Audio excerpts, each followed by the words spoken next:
All right, well, we've got a lot of friends today, and I want to welcome you to New York City, where I am here with my partner, Joanna Green. My name is Bobby Aber, and I'm with Mondo.NYC. It's a pleasure to be back for a Mondo conversation with our partner, Guild of Music Supervisors. We've got a great panel today, and I understand quite a few hundred people in the room. So most importantly, wherever any of you are, in America, around the world, we hope you're safe, we hope you're healthy, and we hope all is good. Let me tell you a little bit about John McHugh, and then I'm gonna say goodbye and let this great panel move along. John is a co-founding member and board member of the Guild of Music Supervisors. He's also a music supervisor, film producer, and recently has just directed his first 2 documentary films. John is also an adjunct professor at the American University in their Kogod Business School, and I hope I pronounced that correctly. John has worked on the music and film side for A&M Records, Elektra, Jive, Sony, New Line Cinema, Warner's, Island Def Jam, Universal. And John and I go back more years than I'm even gonna tell you. Great story, John actually landed his very first industry internship at a conference that is the forerunner to Mondo.NYC many years ago. John, maybe what was that, the aughts or the 90s, or I'm not really sure. 5 or 10 years ago, I don't even remember now. Okay, well, we'll keep that a secret between us. John also brought the Guild of Music Supervisors educational New York City event to Joanna and myself back in 2018. We're looking forward to doing it together, face to face again, we hope, in October in New York. I'm willing. It is my sincere pleasure to turn things over to John McHugh. I want to thank you all for participating and welcome. Thank you. Appreciate it. Yeah, the CMJ was how I got in the business, and it's been a long, great road since then. About 10 years ago, we started an organization called the Guild of Music Supervisors, and trying to make sure that the music supervisors out there had a voice. And I think we built up a nice business out of it. This year we had our 10th annual awards, and we had it at the Wiltern Theater, and about 1,400 people showed up. It was a spectacular event. And the first panelist I'm going to introduce is the president of the Guild of Music Supervisor. Much like myself, industry veteran, supervised a couple films, kind of like 174. Something like that. Numbers like that. He was the head of music at Lionsgate. He's a frequent collaborator of Tyler Perry, and has served as a music supervisor on all the Madea films, and his current TV slate at BET, which we'll talk a little about with him and PJ. So give a virtual round of applause for Joel Sihai. Yay, or an actual, I don't care. Either one's good. Hey, y'all. Thank you so much for coming out to this. The response has been overwhelming. Like I was saying earlier, I don't know if anybody wasn't on, that we have, give or take, 600 people who have registered for this premiere little online chat thing that we got going here. So we're really glad to have you on. And while I got your attention too, I want to say that the Guild of Music Supervisors really appreciates all of you being involved and really being energetic with your involvement, and really, especially at this time, is the only thing that kind of keeps us going. So this was, McHugh came to me and said, I want to start doing something, as he always does. And in this case, it was doing a series of panels and events and town halls and stuff like that, just to keep the conversations going and to bring real learning and interactions between our membership and our friends of the Guild and the music and film and television and trailer and ad and video game community at large. So we're really happy to be doing this, and it was a brilliant idea and to collaborate with Mondo here. One of the first things we're going to be doing after this is we're going to be doing a town hall tomorrow morning at 10 o'clock. Invites are be going out to membership here as well to sign up. And it's going to be our benefits committee, who've been really, really strong working behind the scenes to bring information. If you get our newsletters, to have, we are not the biggest organization out there, but we're really energetic, like I said, and involved. And we reach out to all of our friends. We got a lot of them. So everybody from the Recording Academy to the TV Academy to even the Film Academy has been giving us resources. And we try and use our platform to amplify that and get it out to you. And tomorrow morning, the benefits committee, like I said, who've been really, concerned and energetic and trying to create solutions for our membership, you know, in a time where, you know, we're music supervisors and musicians and stuff, and this is not our forte, but between us, we can figure some of this stuff out. So tomorrow morning at 10 o'clock, a lot of the benefits committee is going to be going through some of those resources, talking about some of their own personal experiences and doing things like applying for unemployment as an independent contractor, putting in applications for some of those small business loans that are out there, and you know what the real world solutions, because we can, you know, again, amplify all of these other links and send them to you and get these resources in your hands. But hearing from somebody and hearing how the actual process goes for somebody who's in the same position as you is going to be really invaluable. So I really applaud them for volunteering to do this, and for all of our committees who have really stepped up and you know, put their nose to the grindstone to help each other out and to really support the community. So I'm really appreciative and so happy to be part of this first panel. So Joel, is that go ahead, John. Yeah, 10 a.m. Pacific time? 10 a.m. Pacific time is going to be on. We'll get the stuff out there. And again, you know, they were worried that this was not going to be perfect information, that they're not going to be getting out, you know, like the best information available. And the truth of the matter is that because even the people who are providing the assistance don't even know what they're doing, they're trying to make the best they can. So I said, look, you know, perfect is the enemy of good enough. So let's get this conversation going and get it talking about it. And, you know, there's a lot of people who I'm sure don't even know what the first steps they should take are. And so some of our members have taken some of those first steps, and this is going to be good. So again, I encourage you guys to sign up as members of the Guild of Music Supervisors if you haven't already, or as friends of the Guild, and kind of keep this organization running and allow us to keep you guys involved. Thanks, Joel. So again, this panel was, the impetus for this panel was I was talking to an artist and, you know, what have you been doing? Your tour got canceled. And he was like, I'm just sitting around writing. And I actually watched my favorite show last night, which my wife and I watched it. And I go, well, what are you doing now? He goes, I'm actually writing a song for that show. I go, do you know the music supervisor show? He goes, no.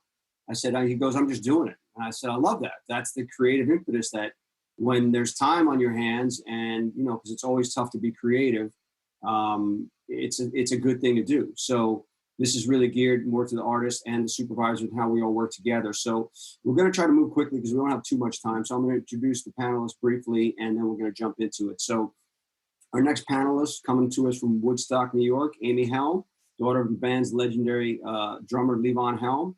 Amy tours internationally when there's no pandemics going on, that is, and produces concerts at the Barn at the historic Levi Helm Studios, which I hear is unbelievable, Amy, and I can't wait to visit at some point later on this year or next. Yeah. We met because I asked her, I licensed a song from her in the film I did, Cowboy Drifter, and currently she's been working up until it got shut down, creating music for the film Onward Pushing Soldier, which we'll talk about in a couple minutes. Our next artist is a gentleman named PJ Morton from my adopted hometown in New Orleans. How you doing, Mr. Morton? A multiple Grammy Dove Award-winning singer, songwriter, producer, multi-instrumentalist, record label owner, and plays in a little band you've probably never heard of called Maroon 5. Thanks, PJ, and welcome. To turn to our supervisors, our other supervisors besides Joel, Tracy, McKnight, coming live from Venice, California. Independent music supervisor who has done like 5 or 10 movies, but actually it's 5 times 10 times 5, 150 movies on her credit list on IMDb. Last year, she won a GMS Documentary Award for the great documentary Halston, formerly head of music at Lionsgate, also, which her and Joel have in common. And Peter Block sends his love to both of you, by the way. Wishes he could be here. And she's worked next to him on an airplane recently. Go ahead. She worked on the music for a little series of films called Hunger Games. She serves on the board of Women in Film and is a former GMS VP. So welcome, Miss McKnight. Thanks for having me. Jen Malone is in the building from LA, I believe. Yep. LA? Yep. Independent music supervisor, also involved with some of the coolest and most important TV shows in the last couple of years, including Atlanta and Euphoria, and the very badass film Creed 2. She won a GMS award for the best drama for Euphoria. Currently music supervising the Judd Apatow film King of Staten Island, which I wish I was working on because that's where I'm from. And so welcome, everybody. Thank you guys for coming. The last but not least, one of my favorite old-time artists and gets a lot of play on my Spotify and Pandora on home, Clarence Greenwood, aka Citizen Cope. Young gentleman has 6 albums worth of material that he's licensed in a lot in film and TV, 4 gold-selling singles, which he's proud to say has never charted on commercial radio or Billboard charts, but every song on the album, the Clarence Greenwood Recordings, is licensed for visual media projects multiple times. And I really welcome you guys, and thanks so much for coming out. So we're going to jump right into it. Joel and PJ, you guys have collaborated a little bit, and talk about your experiences working together on how that and what you've done recently. Yeah, PJ, let me start on this because you know, you and I have a man by the name of Tyler Perry in common, and we both go back with him. You go actually a lot further back than I do. Much further. Yeah, you guys are practically related. So, but I've been a music supervisor with Tyler Perry since he came in with Diary of a Mad Black Woman sometime back in the 2000 something. But he came in and we clicked, and I've been working with him ever since. On one of his latest films, he came to me, as he often does, and he likes to send me clips and be like, "Joel, have you seen this? Have you seen this? Have you seen this?" And this last one was a clip of you, PJ, doing your, was it a documentary for your album? Live album. Yes, it was documenting a live album he did. And one song that he was totally in love with, a cover of How Deep Is Your Love by the Bee Gees, with PJ here and his full band, and Yeba on a duet, and it was fantastic, and it was all live. And Tyler was like, "I want to recreate this." So we're like, "Okay, let's try and recreate it." And so I reached out to PJ and his team, and I said, "Look, we want to bring you guys on set and do a live session with you guys." And Yeba was not available because she was working on her video. But we managed to work it out. We went and used the live session with Yeba's tracks. And even though she wasn't on set, we were able to record part of you live. And then when the Yeba's vocals came in, we switched over to you cut away from the picture. So it was good. But I think we first actually really met at Louisiana Grammy thing after that, wasn't it? Was it after that? I think it was before. I thought it was before, maybe after. You know, we probably met before then too, but I think that I was, you know, particularly like I had to shake your hand and tell you thank you for making that work for us. Yeah. So it was an interesting live combo with licensed kind of track. But from there, I knew that you knew my guy Jay Weigel out of New Orleans, and I try and get to know everybody in New Orleans.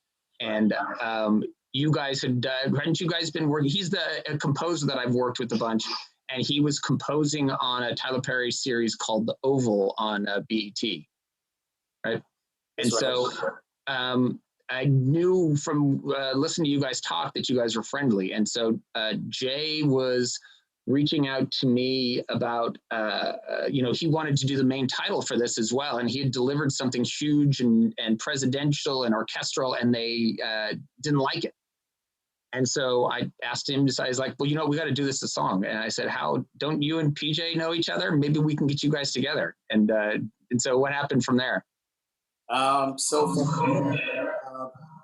Because apparently it was like time. We were on the clock at that point. The show was coming out pretty Everything, soon. Yeah. Everything is on the clock with Tyler Perry. Like you know this. Jay called me over to the studio and kind of told me the concept of the show. Of course, he knew what the show was about because he had composed the whole thing, scored the whole show. And so I was trying to capture what the whole plot of the whole show was in a general statement in 1 minute in that intro. But it actually, we were fortunate. It came pretty quickly. The music came to me really quickly, and then the lyrics followed. And then Jay kind of did his Jay Weigel thing and moved it around to where it was supposed to be. Yeah, this was something that we didn't have any visuals or anything like that. So they basically knew the gist of what the show was about. And I said, I need something dark and engaging and something that tells a full story in 30 seconds. Yeah. And you and Jay went away for a weekend and came back and nailed it. Yeah, it felt good. It was natural. It was natural. It doesn't always happen like that, but like I said, fortunately, yeah, we just got it immediately, and probably because Jay was really involved in it. So the way I'm really visual. You know, if somebody can explain something to me, it really makes it much easier for me to put lyrics to it and kind of give a vibe to it. Yeah, I was looking up because I was trying to find out if I was like, I should have prepped and maybe had a copy of the song or the opening if I knew what I was doing. A funny story about How Deep Is Your Love in the movie Nobody's Fool. Tyler called me. I didn't have his number in my phone. He called me out of the blue and he apologized for bumping my head when I was 7 years old because he used to carry me around my dad's church when I was 6. And, Tyler's always been very tall. And he bumped my head on something when I was a kid. I didn't remember. Maybe he bumped it too hard. But he told me he loved that version of How Deep Is Your Love. And it just went from there. Worked out. It's too bad we couldn't have Yeba, but it really, I loved how it was put together and then went into a montage on her verse. Yeah. Cool. All right, Tracy, we talked a little earlier, and you've done some really interesting things with some great artists recently. Talk about your process, about how you reach out to artists and what it looks like and what kind of deliverables artists have to think about getting, because it is a different world writing for film and TV than just writing. And, for example, Alan Silvestri, I think it was, once had a great quote. He says, when I make the music for a film, it's no longer my music, it's their music. And because it serves that film and that purpose. So talk about how you have to relate to artists and talk to them. And it's kind of a different language. So can you get into a little bit about what you've done and how you view that? I can. I think that one of the best things about being a music supervisor is one, obviously being able to tell a story through music, but when you have this opportunity, we license a lot of music, we go and we curate a lot of playlists, but when you have this opportunity to work directly one-on-one with an artist and create new music to help tell a story, it's certainly gratifying. And the way it really starts to come together is through whatever the story is, right? So you have to kind of have that as your template in your script. And for me, what it becomes is a brainstorming session. My job is to come up with the creative ideas and then connect those dots. And hopefully my director likes my ideas so I can carry them through. So I'd like to give you, I thought maybe what would be nice for the audience is to give some recent examples and kind of giving you like the different platforms. But last year I did a movie called Adopt a Highway that Ethan Hawke starred in. And Logan Marshall Green was our director, who's also an actor. And Blumhouse released it. And we knew it was this story about a man who had gone to prison for the Clinton 3 strikes rule. So he was in prison for 20 years for basically dealing some pot. And so he comes out and he doesn't have a job. He doesn't have an email account, right? Like he's kind of integrating back into society. But what we really wanted was that singer-songwriter telling the story through Ethan Hawke's character. So I was able to approach it in a certain way where we wanted an artist to score the film. And I thought, well, wow, who would be the right person for that? And who could get into a storytelling process and also write us original songs?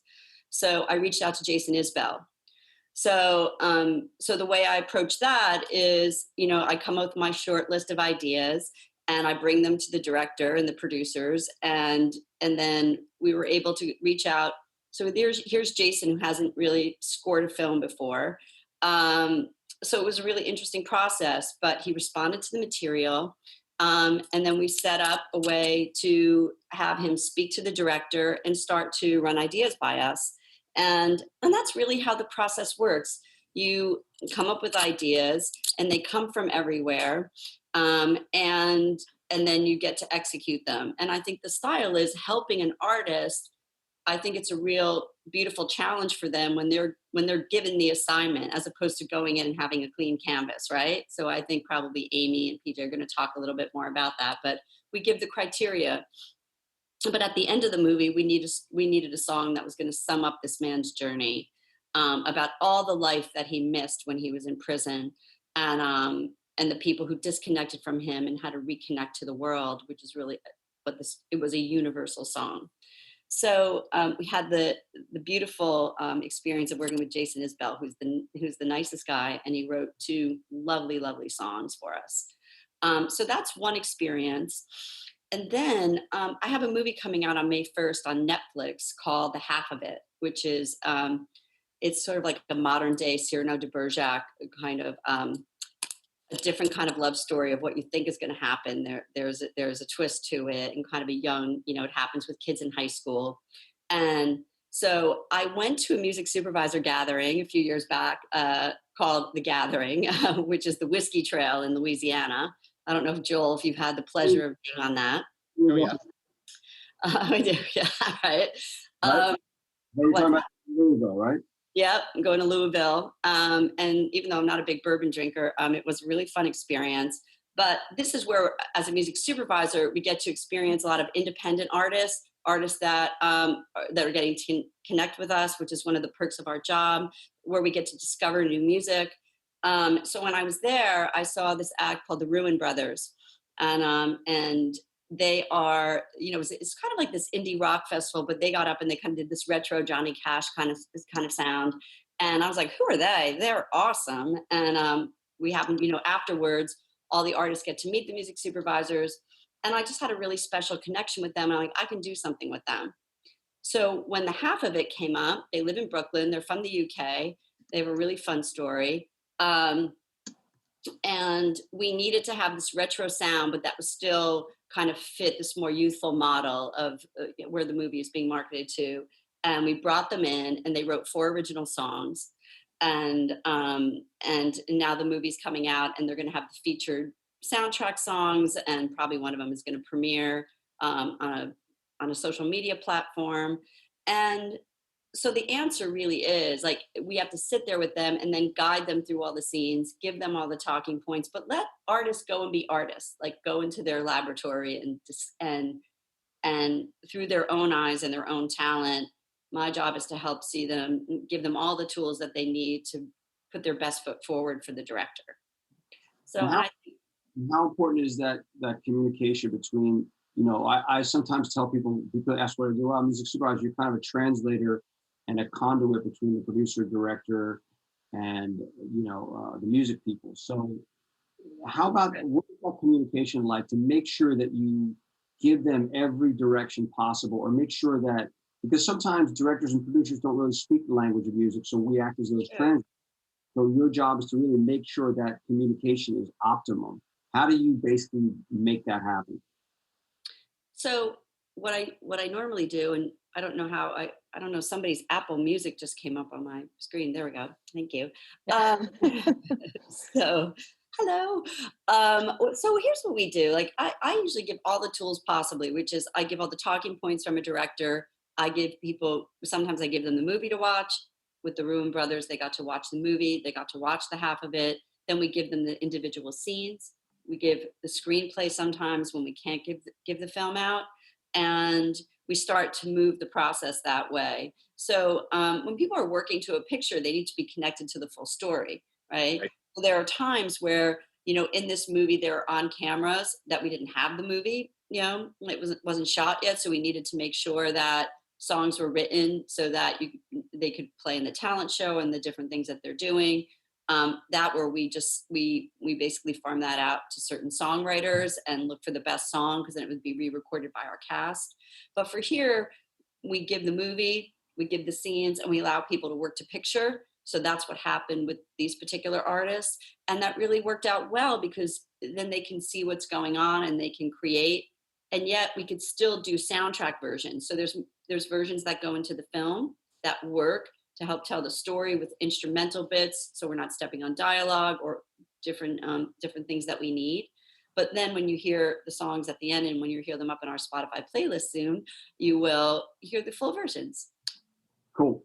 All right, let's keep going around the horn. Amy Helm, hello from Woodstock. How are you? Good. You obviously come from a historic, legendary music family. I'm sure you were playing music since you were a small child. It's an amazing thing that you have the barn there for the rambles when life kicks back in to be able to do that. But Yeah. film, and you've been a touring musician for a long time. Film and TV. Talk about your, thoughts about it, history about it. Again, you gave me a great song for Cowboy Drifter, and you've been working on this film, this documentary on Christian soldiers. So talk about that and your whole view of it. Okay. Well, I'm new to it in terms of really, I've had a few songs that have been in films or documentaries, but I'm new to being part of the process of trying to help create the score. And that's been really interesting. This documentary is a very dark story and kind of paints a portrait of one of the first sort of American, homegrown terrorism. The man Eric Rudolph, who bombed the Olympics in Atlanta in the 90s. And so I sort of went in, and after discussing it with the director and with Jeff, who's also doing the scoring for the film, tried to bring in my knowledge of a lot of gospel music, traditionals and spirituals and hymns, and trying to kind of find strips of melody that could lend themselves to the score, that could be incorporated into it. And then I also tried to pull in my community of musicians. I'm, like all of us, blessed to know so many great singers and musicians. And so we would take, a strip of a melody from Abide With Me and then try it with an electric guitar from Luther Dickinson, or try it with a vocal from Allison Russell, and kind of find different timbres and bringing all of that into kind of present a tapestry, I guess, to the director, and then let them incorporate all of that into the score. So that's kind of where we've been at with the process, which I found really, really interesting. I'm brand new to it, like I said. So it's been pretty neat to pull in those songs and singers and players and kind of try to help add something to paint the picture. And talk about collaborating with Luther Dickinson from North Mississippi All-Stars, whose father was a legendary producer, Jim Dickinson, that produced Rolling Stones records and all sorts of Replacements records, an amazing producer. Talk about Luther for a second. Well, Luther's such a great, he's a dear friend of mine, and he's an incredible musician.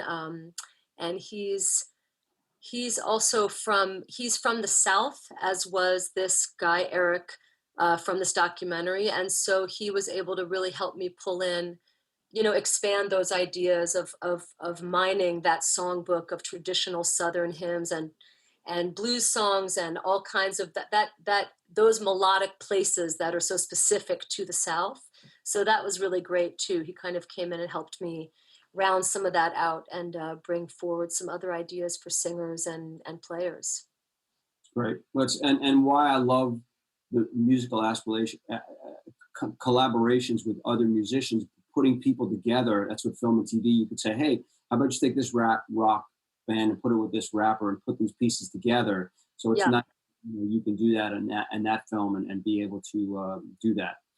So I want to head over to Jen Malone, who's done a couple of popular shows at my house anyway. Atlanta and Euphoria are wall-to-wall music shows. So I want you to spend like a couple minutes talking about those shows and what you look for to find the music for those shows, and then jump into what you've done. For example, having music created on Creed, what you look for on that. So just giving us an update on that world. Yeah. For Atlanta, obviously, it's a very hip hop heavy show, and there's more like old school type stuff. And then obviously we like to have a lot of up and coming artists in Atlanta. So it's a lot of digging. It's finding artists kind of everywhere through Spotify, Instagram, SoundCloud, TikTok, kind of the whole thing. And it's just a lot of digging, and then working with the more independent artists, or just the artists that don't necessarily have the deals in place. So, or publishing or anything like that. So walking them through exactly kind of how licensing works. And that can, that's a challenge straight up. And then again, with hip hop, just finding people is always a challenge. I can find something on YouTube, and there's no contact information anywhere, so you have to do your best to track them down. Or you talk to an artist, do you own everything? And they say, yes, I own everything, but there's a sample in there, or there's a producer on there. So really just kind of finding the music, and then just finding the people and working through it. Jump in for 1 second, because this is super important for artists, right? Our job, we don't have a lot of time, especially in a TV world where you're in every week, you need to clear music. And in your shows, multiple, 10, 12, sometimes tracks a show, right? And so you're trying to get this really organic music that's out there, that's happening, it's very contemporary on these shows right away. And the more the artist can do to make sure that what's called metadata, which is basically just all your information, your writers, your splits, who the writer shares are, your PROs, all that information, who owns what, and better yet, if you want to take charge and be a smart, aggressive business person as well as musician, you can take charge on behalf of your members of that track and make sure that everything is pre-cleared, so that you've gone to your other writers on that track and said, hey guys, if a film and TV opportunity comes up, it's going to come up quick. So we need to be prepared for it. And so that's a really important thing that artists should really know, that to make our jobs easier when we find your stuff, or if we find your stuff, it needs to be buttoned up. So Jen's a living proof of that, because hip hop, I tell people, only reggae is a harder genre to clear than hip hop. Functionality sometimes of different writers and producers and having that information, the more you can help us, it's a classic help us, help you. So sorry to interrupt. Keep going, Jen. No, that's exactly what it is. And it's just, and with TV, you just don't have the time. It's so fast. It's very overwhelming. I'm working on 5 different episodes, plus we're shooting stuff that I have to be clearing. So it's just very intense. And the more people have everything buttoned up and together, I mean, you can just go through sometimes my Twitter, other music supervisors' Twitter, and it's like, hey, so-and-so, I, trying to get in touch with you about a placement in this show, is just makes everything very, very challenging. So exactly what you said, Jonathan, just having everything together, and don't use samples. I would just say don't use them. Just don't even. TV, very bad. It's too much. And just understanding also, like, I've dealt with lawyers that are like, oh no, I can sign off on it. And then we go through that process, the quote request is signed off, and then it's, we need the information for the cue sheet. And then all of a sudden, oh, it's cobalt. It's like, well, no, you can't sign off on that. So, and what happens once you get burned by somebody like that? Yeah, exactly. I never, ever talk to you again. You are dead to me. Life is too short. So it's a lot. And then the same thing with Euphoria, because Euphoria is a very hip hop intensive show that, that it's kids. There's always music playing out of the bedrooms, out of their car. They're at parties, they're at proms. So it's just, with the sheer volume of it, it just helps so much, just having stuff buttoned up, and just knowing, like, even if you do have a writer with Sony ATV, I just need to know that. So don't kind of like withhold any information that you might think will hurt the sync, because at the end of the day, it will kill it. And then as far as like creating new music for Creed, I think Tracy explained it so well that, when you have somebody creating something, you do want to give them all the tools. So with Creed, we had Mike Will Made It, who was our executive music producer, and then we had Ludwig Göransson. So we had such an amazing team. We had this huge training montage that kind of hit a lot of different beats, kind of Adonis coming back from getting absolutely killed in the last fight. And so we worked really closely with Interscope Records, who are amazing. And they had Jacob Banks, like in a very rough demo that we thought was perfect to kind of open it. And then as the training montage went on with Ludwig's score, kind of at that moment where the scene turns and Adonis is kind of back at it and he's back to, killing it and training, we wanted to, go into a couple rap verses, and Mike Will obviously knows everybody, so he got ASAP Rocky involved, and I did a FaceTime with him. I think Rocky was in like New Zealand or Australia, and I showed him the scene. I think it was all through FaceTime because I didn't know about Zoom then or whatever, and explained to him kind of what we wanted and everything, and he did, and we had the blueprint of the beat both from Mike Will and Ludwig. We sent it to him and he recorded it, and we were really getting down to the wire because, straight up a lot of these guys, flaked. I'm still waiting on a Big Sean verse for one of the songs that, you're getting it. Yeah, we're sending it. So when I got the demo, of course, through a text message, I listened to it. It was one of those like, please be good, please be good, please be good. And he absolutely killed it. So then we brought him into Conway Studios to record it, and I was there, and I just, I didn't necessarily give him notes because you don't give ASAP Rocky notes, but I was kind of like, okay, no, at this part, I want you to do this or whatever, and he was so amenable and was just like, okay, boss lady. I was like, great. So it came together. It was not necessarily organic, but Tracy, you said it perfectly. You just have to give them the tools, give them the story, give them what you're hoping the song can do to enhance the scene. And, that was, when I say it now, it seems so easy, but no, it was definitely not as easy as I just explained it. It's very sticky when you're on a dub stage and you're waiting for someone to send you stuff and people say they're going to deliver and they don't deliver. And, we look to what I call go-to people that you go to and they deliver time and time again, on time, on point, all their stuff is cleared. And, again, right, when you're dealing with the ASAP Rockies of the world, you have to take what you can get when you can get it.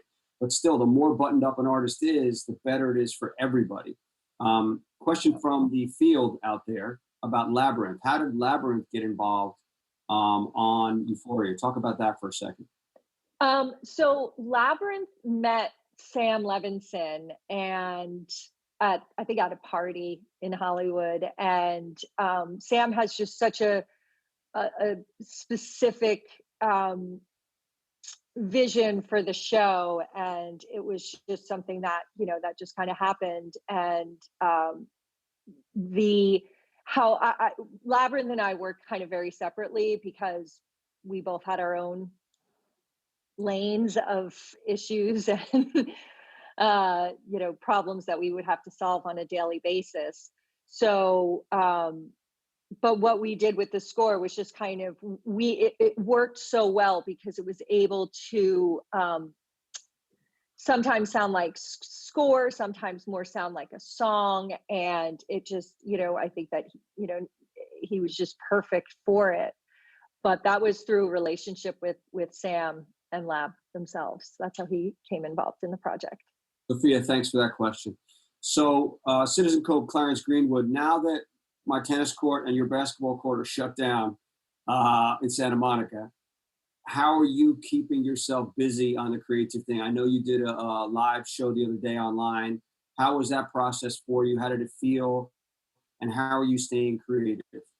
Well, I've been doing a lot of different just Instagram, Facebook Live kind of concerts, just right in the room. I did a pay-per-view thing last week. Did probably about 10 free ones, and then I did a pay-per-view. And I was on the road, and I started this television show called Coolin' with Cope, and it was just kind of, I would go to all the all the places that I normally go when I'm on tour, and mostly mom and pop kind of spots, restaurants, bars, clothing stores, kind of going to small places and showing what I normally do on the road outside the show. And so it wasn't really a television show. It was just like one person that directed and did everything and edited and was the camera, but I was going to expand that thing. And we had some really interesting things just pop up along the way. And so I started doing interviews from here, and I just had Misty Copeland on today, renowned ballerina, broke the color line at the Met, and had Kelly Slater on earlier, and world champion Danny Amendola. And next week um, I'm gonna have Joy Bryant, who's got a big show on ABC right now, and Dale Earnhardt Jr. next week as well. Brilliant, star after star, pal. It's a lot of people, and I'm also doing like I did interviews with a couple nurses and firemen that have been fans over the years. So I've been like putting them up on, just trying to get a pulse of what's going out there that's not related to the news, and also kind of getting an idea how people are getting along right now and doing their thing. So I, Talk about, obviously, I talked about in the intro your history of film and TV. You've done a lot of stuff, and for me, your music carries an amazing emotional weight. And we first on the movie P.S., the Laura Linney Topher Grace movie, you gave me a great song, which had a beautiful spot in the movie, and then you played me a song called DFW, which you had just finished recording. I think I hadn't even put it out yet, but we put it in the documentary West of Memphis that the Academy-nominated director Amy Berg did. Talk about you and writing for film and TV and placing film and TV. I think one of the most interesting things about getting licensed in film and television has been pretty much the vision of either whoever the editor or director or whoever put the songs in the scene. I've been really fortunate enough to have people just put the music in there. And when I've for example, like Ghost Town and Lincoln Lawyer, all those different Battleship with Pete Berg and different things that happened there, a lot of the television and film kind of did it themselves and edited. I don't know how they did that. The few times that I've had somebody say, hey, come here and let's write for this, that has been, that's been amazing too. But for the most part, my licenses have come from the vision of the filmmaker or whoever it turns out put that song in the movie. Right. And you have, while you're in the lab now, are you making new music for another record? I'm making new music and continuing, trying to push, having meetings with different people at different movie companies and television companies, trying to get an idea of what's out there right now, because I definitely want to move into more of that, because the music has lent itself to kind of visuals over the years. I think it's worked really well. And I write and produce my own stuff, and I own my masters now. So I'm able to kind of be a one-stop shop. Explaining one-stop shop. I mean, for us, we love that, because to go, Tracy and I were talking this morning about going to certain big publishers, they sometimes are not as kind as they should be when we have smaller budgets for films. So to have artists that control their own masters and their own publishing is really a blessing for us, because one of the questions I have is what do you look for in licensing music? Does it have to be a big artist? And the answer is no.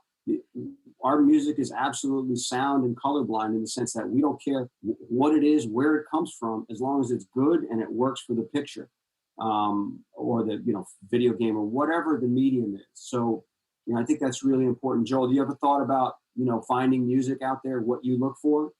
Well, I wanted to focus back a little bit on the kind of a relationship between music supervisors and the songwriters that we've got here, because I know as I'm going through that the process and I want somebody to do something new for me, that, what I think is going to be the most helpful, how I describe it, but I'd love to hear from the other side. When you're asked to do something specifically for a picture, what is the best for your process? And John, you can moderate that, because again, I know what I think is most useful. And I think it's just, watching the whole movie maybe, and then the scene. But if there's something that really gets you deeper into it and helps you guys write better music, I'd love to know that. Yeah, any of the audience on that one, because it is a good question. PJ, we haven't heard. I think one of the I don't know if I'm on there. You're on. I think one of the best ways is actually seeing a scene. I think that's amazing, being able to have that opportunity, because sometimes, or get an idea, and sometimes movies don't want to give you the whole movie or anything like that, but a scene, or kind of getting a background or a script of what the movie's going to be about, and the character is always just pretty amazing. And also getting kind of an idea, clearly an idea, if somebody has a vision on the side, as far as like instrumentation, and not general terms of kind of descriptions of how they want the music, but if they have kind of an idea. Yeah. Yeah, I agree. I think in the hierarchy, visual first, right? If you can you can watch the whole film that or show, that helps. But I think the more details, the better. I think this is the only time in the world where creators, we as creatives, want you to kind of, give me give me the outline of a house. Don't just give me the land to just build a whole house, because I could be so you'll be writing for days. I could be in a different mindset altogether. So if the person has details and can kind of paint a picture, even though sometimes that changes by the end of it, right? I mean, like what somebody thought they wanted, once they get it, it's something else. But the more details, the better. Well, I mean, again, what we're trying to do is we're trying to tell a story using music as our tool for this. So, a song comes in at a certain point in time. So it's during the whole story arc. So you could look at a scene and you think you know what's going on there, but unless you know the whole picture and what the director's intentions are, you could be firing in the exact wrong direction.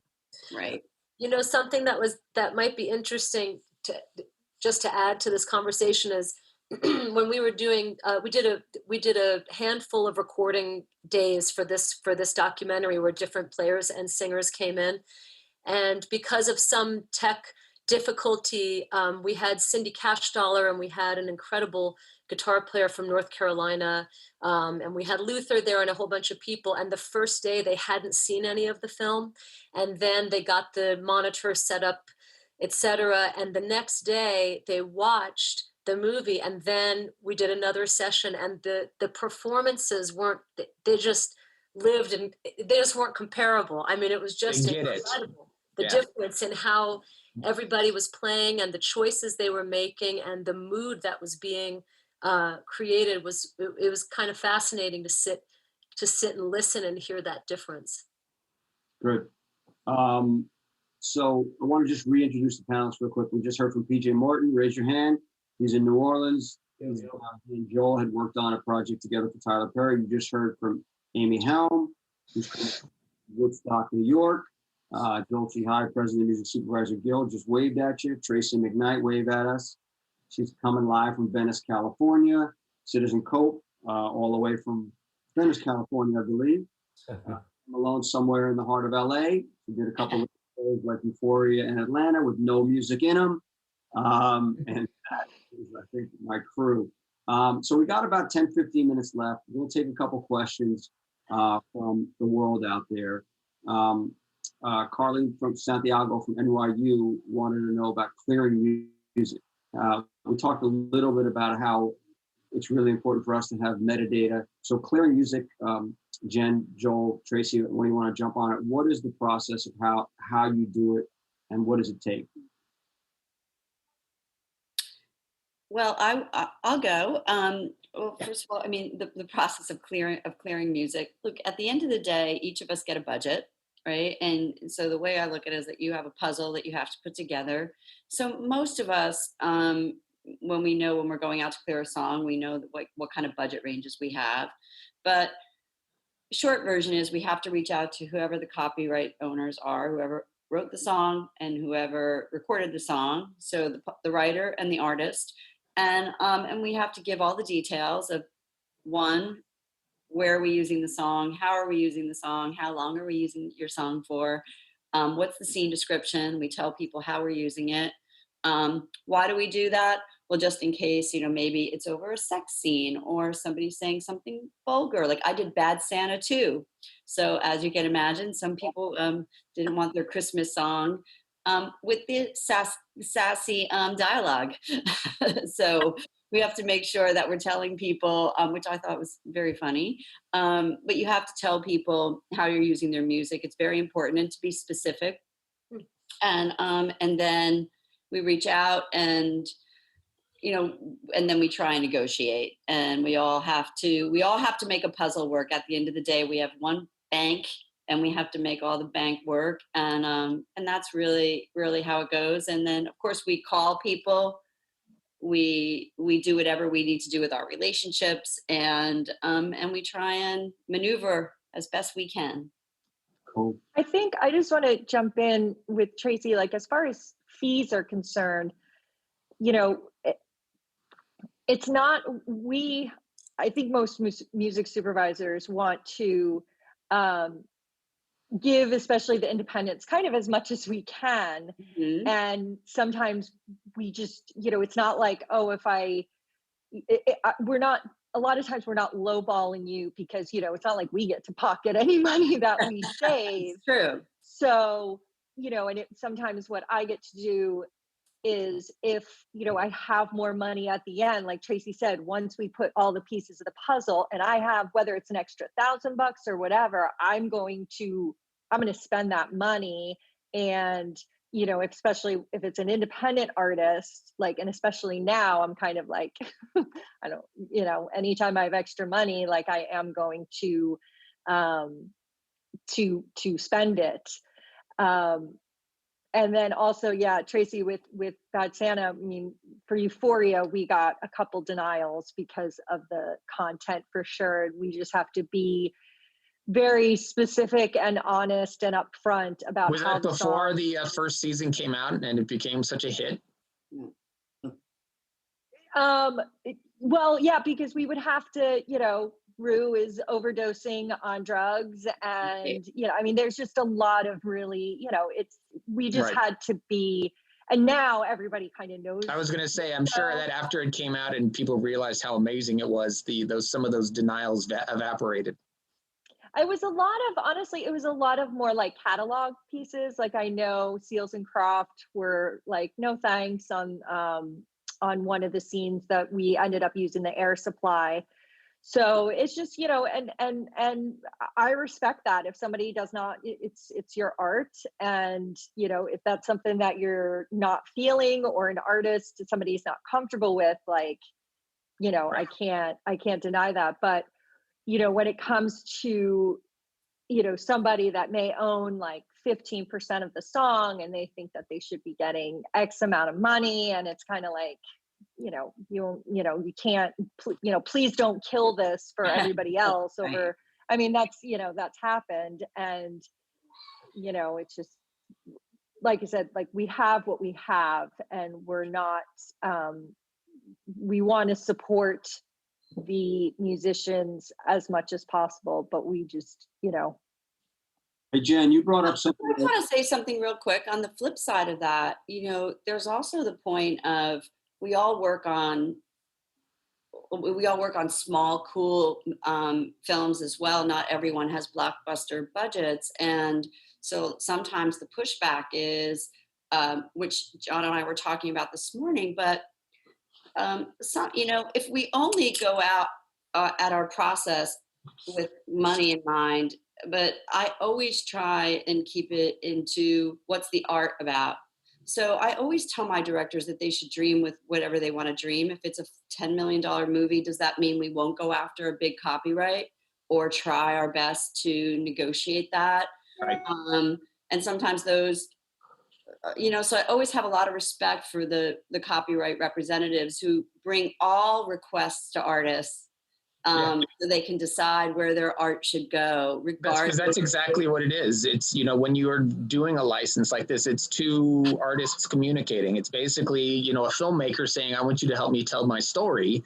And so, musicians are out there, and, while it is a piece of commerce, it is, embedding one piece of art into another. And so that conversation has to happen. And if it's valuable for that, that's wonderful. Definitely we all work on that a lot. So right. Working with independents, people have to trust us. We say this movie is going to be really fucking cool, and we sell it like that. And if it's really lame, they'll be like, yeah, sure, Joel. Yeah. But it's really wonderful when you get to deliver on some of those, right? Yeah, and they're 100%. like, wow, this is better than I imagined. Yeah, that's the best. You mentioned something earlier, which I wanted to go back to. In finding music, obviously, in a show like Euphoria, that's got to be super hip, contemporary, and on the cutting edge. Social media, TikTok, Instagram, finding music on that, and letting artists out there know that this is a place that we actually look for music, and talk about that process for you, and any advice you can give artists to make sure their music is up there in multiple format, multiple platforms. I think a lot of artists are really great about having it. I think the more importantly is being able to, if we find your song and we want to use it, more importantly is we have to find you. So no matter, how much we talk about this and how much it's out there, there's so many times where an artist will just not have their information up on Twitter or an email that nobody checks. So I think just letting us be able to find you is the most important thing. And then going back to having all the business end sorted and understood. I mean, I do think that, this is, a commerce business transaction, but so therefore you need to know your business in the same way that I need to know how to clear music. I think that a lot of independent artists should really take it upon themselves to do things like this and other events that, the Guild, and there's so much stuff online about, what is a publisher? Who's your publisher? BMI. BMI is not a publisher. So I think being educating yourself on how this works just helps the process go so much quicker. If you want to be a working musician, then you treat it like a business, and that's the straight answer. Know exactly what product you're selling and how to represent it, and how best to control your rights, and make sure that the deals are good for you and for everybody. Or on the flip side, if somebody, I'm kind of talking to them and I'm like, oh, I don't know if this, tell me that you're not 100% sure how this process works. Right. Agreed. And I will do my very best. I mean, I've walked many, many, many independent artists through what this is. This is non-exclusive, for my shows, this is a non-exclusive deal. You can license this to whoever you want. And just, this is very standard terms, when we send it's out in our best interest, request, that anybody who's entering into a deal with us understands all of those terms. I don't want anybody then coming back and saying, oh shit, I didn't understand that. Just ask, because it's in our best interest that everybody understand what the deal is, but also because, we do this job because we love music and we love musicians and we respect what they do. And so we want to be supportive of that. Yeah. Cool. So a couple more questions from the audience. Bobby Brass was asked, for the creators, is it important to focus on one type of sync platform, for example, TV, as opposed to targeting various things to go after films, ads, video games? Anybody have advice for the artists and supervisors? Anybody have advice for artists out there about what they should target? Me personally, I mean, whatever the project is, I think it's project by project basis. Whatever is inspiring, and I mean, whatever makes sense at that time. I think I hadn't done a video game, but I'd be open to it. You know, I think it's important to remain open. Yeah. And you know, You have to, I mean, because especially in this world where sometimes fees are going down, but the amount of content that needs music is going up, be nimble and be able to be, you know, contact people who are doing all this stuff. So work on your relationships, but above all, know what your music is. And so know that it's going to be right for something. If you're watching one of Jen's shows, you see what she's using. So don't pitch something that is totally wrong for something that Jen's working on. If she's gone to season 3 of a show and she consistently is using a certain kind of music and you are making that music, she's your target audience, you know?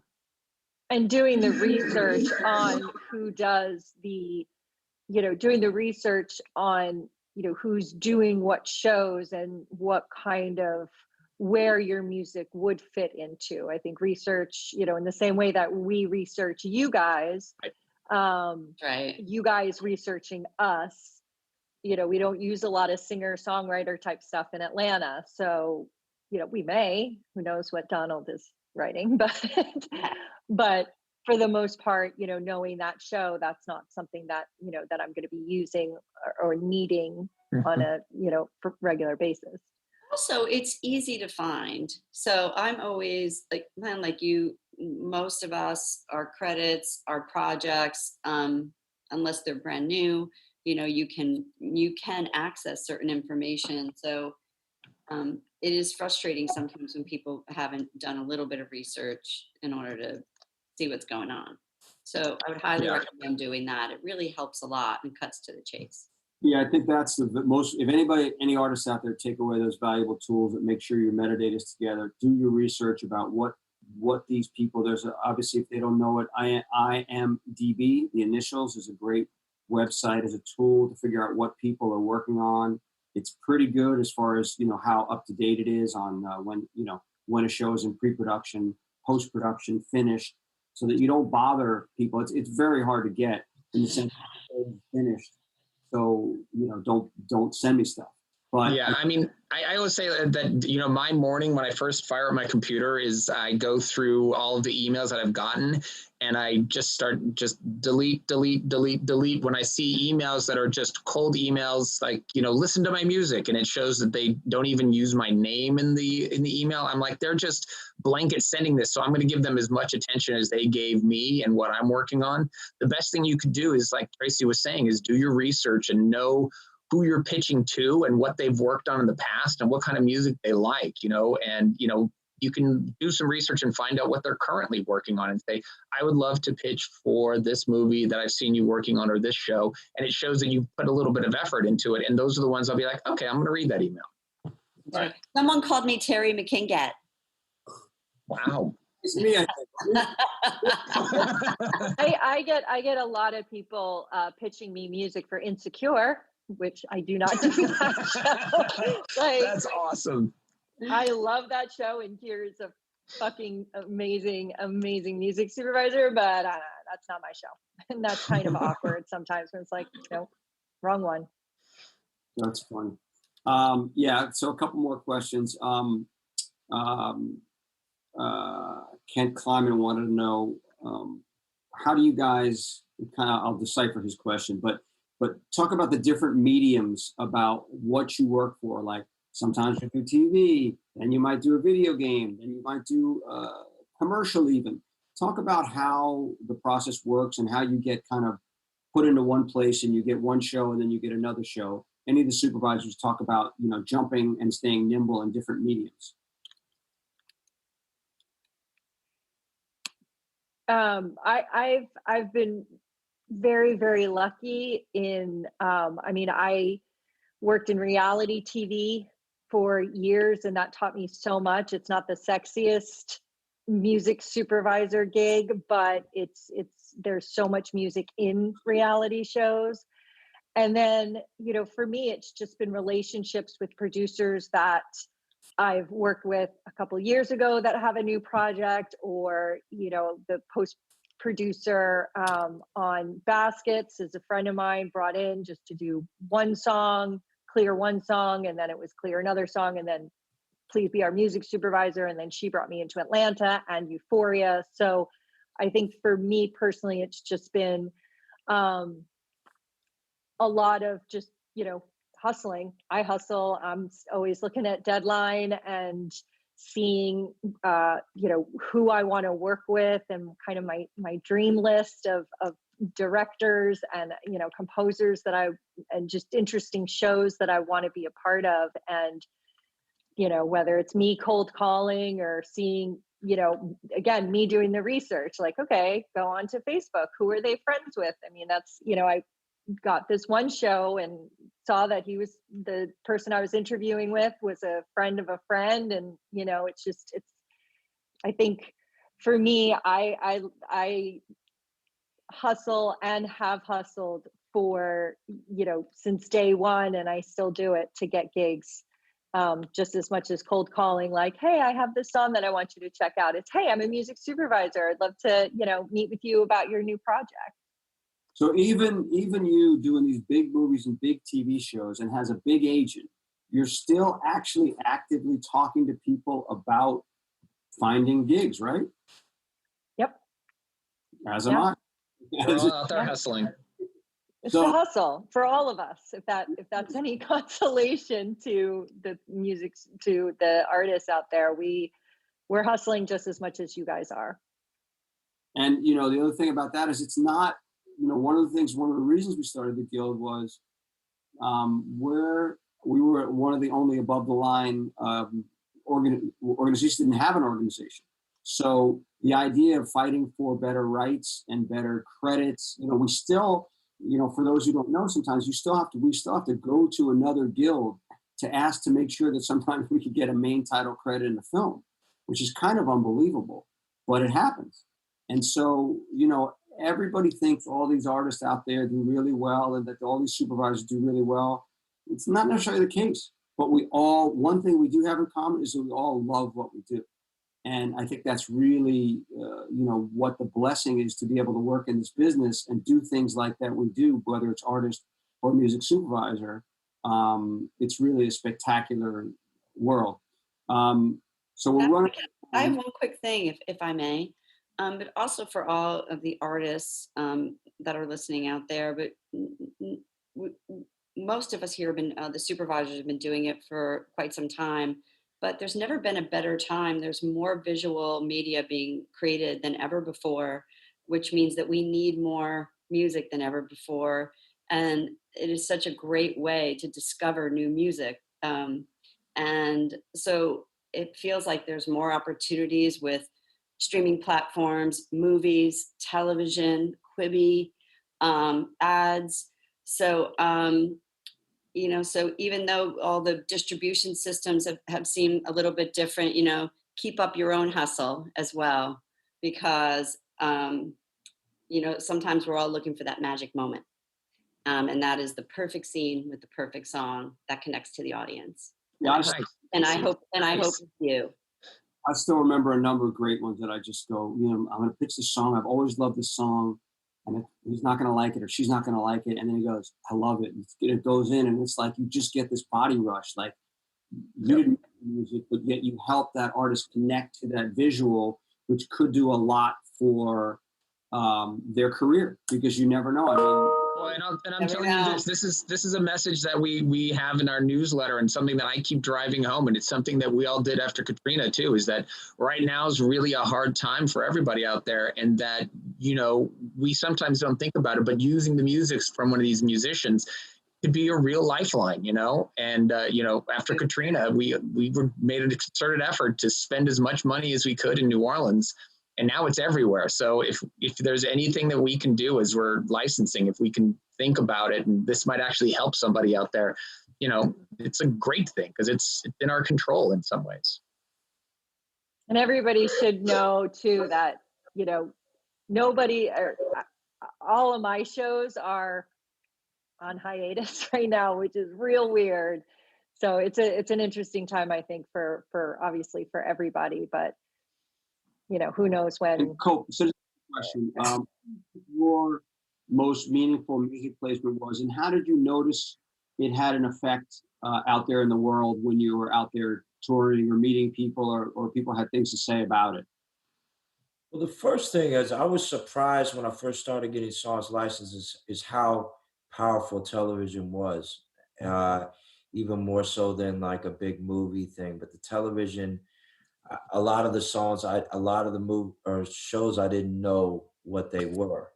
And when it first started, like I'd never seen One Tree Hill, and or I'd never seen. I wouldn't have seen some of these televisions, like Cold Case or Prime or something like that. And Entourage was really big. Scott Venner put like 3 songs in there throughout the time. Um, the movie, funny as it is, but Coach Carter was really because it's lasted so long, played so long. A lot of people have react to that. The movie accepted. But pretty much every movie or television show has their own niche of people, and I always ask, how did you hear it? And a lot of times, it's come through a license. I've had some commercials that were really big, but like more impactful during the time they were running. But one thing great about television and film is that they go all over the world, and they continue to be played again and again. So those things, like to name one, it would be hard to kind of name one. You know, 'cause, my son found that show later in life. Was like, "You want to be an agent?" Now he works at William Morris, and he got turned on to your music through that show. So it's an example of TV is an incredibly powerful medium. It just beams into people's homes, and there's nothing quite like it. And for me, what I love about like I've been watching the show. Anybody seen Sex Education? Um, uh, our boy Matt Biffa in London does this great, supervision on the show, which was nominated for an award. And I'll sit there with my phone and Shazam, and I'm like, "What's this? What's this? What's?" All of a sudden, this one artist named, I think it's Ezra Pound, I think it is. He had like 2 placements a show, and I was like, "Matt, what's the story?" I hit him up. "What's the story with this guy?" He's like, the producer director found him, loved him, and he even put him on the end of the season. And now this guy's probably had, I don't know, 10 songs in that show, and his career is uptick because of it. So I think for artists out there, you just got to keep putting your music out there and all the social platforms. Be smart about how to research what we do as supervisors. Connect with other artists, collaborate, and put yourself out there. And it's really, it's one of the greatest things, as the Jewish people say, a mitzvah, to be able to put an unknown songwriter or artist into a show and get them money and get them exposure. That's kind of because it ain't like we're getting rich here. So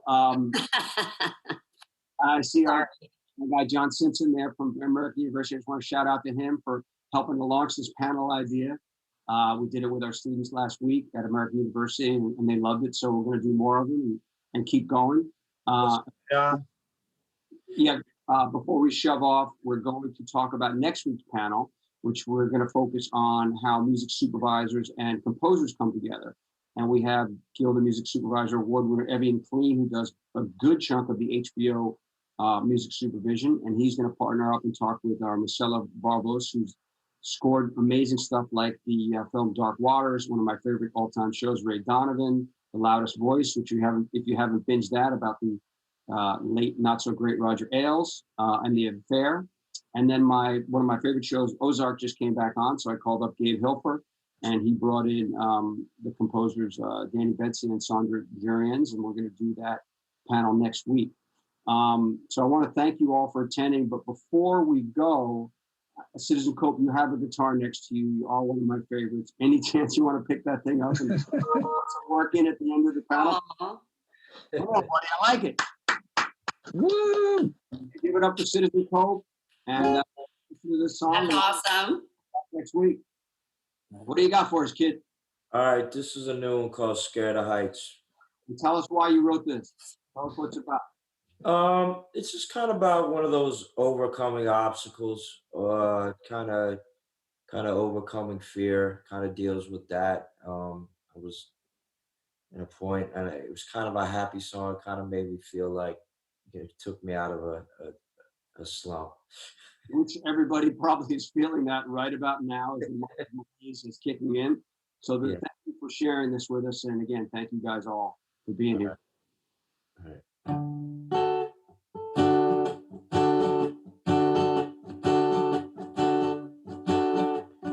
Lay down, roll weary traveler. Hey, now come as you are. Before you're finally delivered, you're gonna have to answer a call. It's a full moon when you look up. It's all in tune when you look up. Learning to fly when you're scared of heights. It's a balloon when you wake up. It's all in tune when you wake up. Learning to fly when you're scared of heights. Some get put off by silence because the truth it carries some weight. How did we gain our alliance? Some truths were just meant to take. It's a full moon when you look up. It's all in tune when you look up. Learning to fly when you're scared of heights. It's a balloon when you wake up. It's all in tune when you wake up. Learning to fly when you're scared of heights. Too close to the flame, get burned. A penny saved is a penny earned. So glad to have this lesson learned. Too close to the flame, get burned. A penny saved is a penny earned. So glad to have this lesson learned. It's a balloon when you look up. It's all in tune when you look up.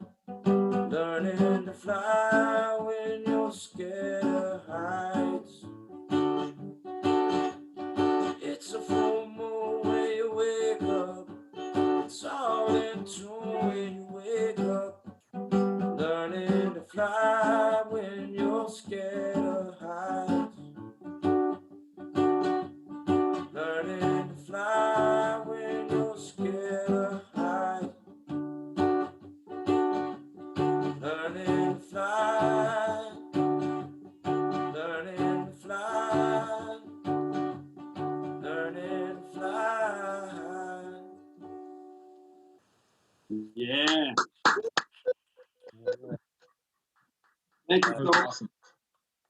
Bobby Haber, thanks for the help organizing. Joel, thanks for the guild running point. Yep. And see you next week for some composer and supervisor bonding. Yep. And here's my pitch again. Please do join the Guild of Music Supervisors, either as a full member if you are a music supervisor. If you're looking to move up, you can join as associate. And everybody's welcome to join as a friend of the Guild and get all of the great resources. So look on our website, www.guildofmusicsupervisors.com. And there's a bunch of COVID kind of resources I was talking about at the beginning that are up there too. Click through it, and maybe we'll see you guys at our town hall tomorrow morning at 10 a.m. If not, we'll see you next week for the next panel. Thank you guys again. Appreciate it. Much love. Everyone. Bye, everyone. Thank you. All right. Bye.